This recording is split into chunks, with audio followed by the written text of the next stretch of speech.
Save CamScanner PDF to phone. How to save CamScanner PDF to phone? It's easy and simple. Now first open CamScanner and tap on Cam icon in order to scan image.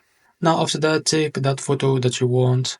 After that tap on take that photo. After that tap on next and now tap on this check button. And now after that, as you can see, tap on these three dots more and now tap on save to gallery to be able to save this CamScanner PDF to your phone. Now another way is by going and select that file. So go back to the home.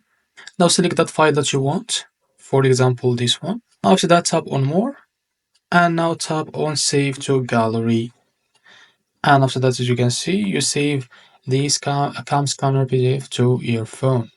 So this is how to save CamScanner PDF to phone. Thanks for watching, and if this was helpful, please like and subscribe. See you in the next video.